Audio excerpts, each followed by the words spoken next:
illallah Muhammadur Rasulullah, la ilaha illallah Muhammadur Rasulullah.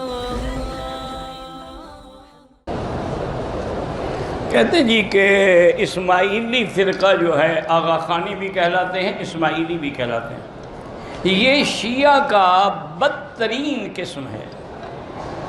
شیعہ جو ہیں ان کی تو کئی قسمیں ہیں نا، کئی حضرت شیخ الاسلام ابن تیمیہ نے کتاب منہاج السنہ میں تقریباً 360 قسمیں ذکر کی ہیں، لیکن یہ آغا خانی جو ہے نا یہ تو سب سے بدتر فرقہ ہے۔ شیعہ ہے لیکن بدتر کہ انہوں نے اللہ کے فرائض کا بھی انکار کر دیا، اور یہ آغا خان کو نعوذ باللہ خدا کا درجہ دیتے ہیں، تو ان سے تعلق رکھنا ناجائز ہے۔ کہتے جی کہ ہمارے علاقے میں عصر کی اذان ایک مسجد میں 2:45 پر ہوتی ہے، اور ایک مسجد میں 3:30 پر ہوتی ہے۔ جو مل جائے وہ ہم پڑھ لیتے ہیں۔ اب اگر ظہر کی نماز 3 بجے تک بغیر جماعت کے پڑھی جائے تو قضا پڑھی جائے گی یا پوری؟ بات کو سمجھیں کہ ہر نماز کا ایک اول وقت ہے اور ایک آخر وقت ہے۔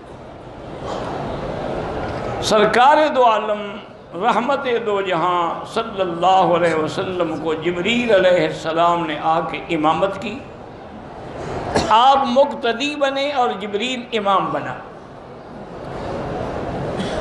اسی سے علماء نے مسئلہ نکالا ہے کہ امامت المفضول علی الفاضل، کہ بھی مفضول بھی فاضل کا امام بن سکتا ہے، کیونکہ جبریل تو لا شک کا بھی ذالک مفضول ہے، حضور افضل ہیں، لیکن تعلیم کے لیے حضور نے اس کے پیچھے 5 نمازیں اول وقت میں پڑھی اور 5 آخر وقت میں پڑھی، اور ساتھ یہ بھی بتلا دیا کہ ان کے درمیان جو وقت ہے وہ اسی نماز کا وقت ہے۔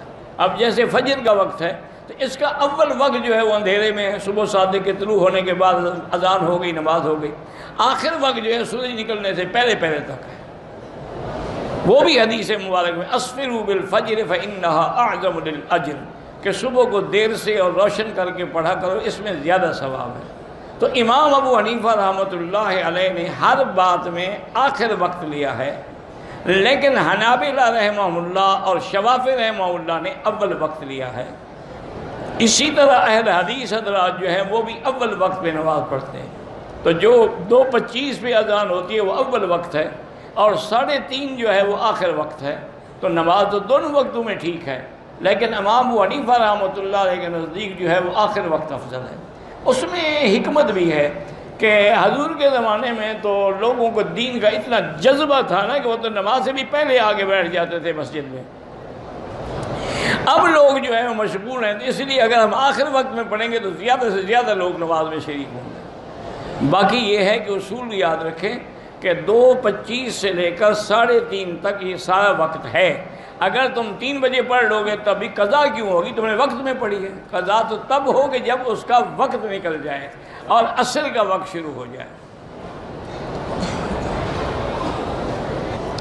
کہتے ہیں کہ نکاح کے اندر ایجاب قبول کے وقت 3 دفعہ قبول قبول قبول کہنا ضروری ہے، یا دل میں صرف نیت؟ تو دل کی نیت سے نکاح نہیں ہوتا۔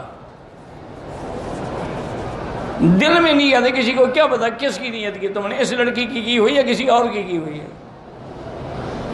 دل کی نیت کا کوئی اعتبار نہیں، زبان سے کہنا پڑے گا۔ جیسے عمرے میں زبان سے کہنا پڑے گا لبیک بعمرۃ لبیک بحجۃ، اسی طرح نکاح میں بھی ایجاب و قبول جو ہے وہ قبل تو زبان سے کہنا پڑے گا، اور وہ بھی تعیین کے ساتھ، خطبے پڑھنے والے کے ساتھ، گواہوں کے ساتھ، کہ ان کے سامنے اقرار کریں گے کہ میں اس لڑکی کا نکاح قبول کرتا ہوں اور حق المہر اتنا ہے، ورنہ وہ نکاح نہیں ہوگا جو تم نے دل میں رکھا ہوا ہو۔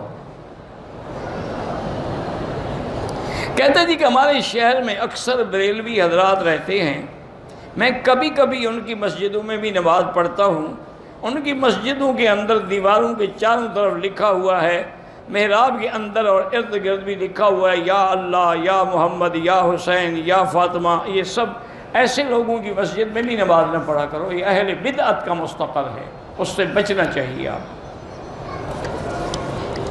شرعی پردہ یہ ہے کہ گھر سے ہی نہ نکلے، وَقَرْنَ فِي بُيُوتِكُنَّ، اور دوسرا پردہ یہ ہے کہ اذا سألتموهن متاعا فاسألوهن من وراء حجاب، اگر کوئی پکارے تو دروازے پردے کے اندر سے جواب دیں. اور تیسرا پردہ یہ ہے کہ یدنین علیہن من جلابیبہن، اپنی چادر کا پلو کھینچ کے رکھیں.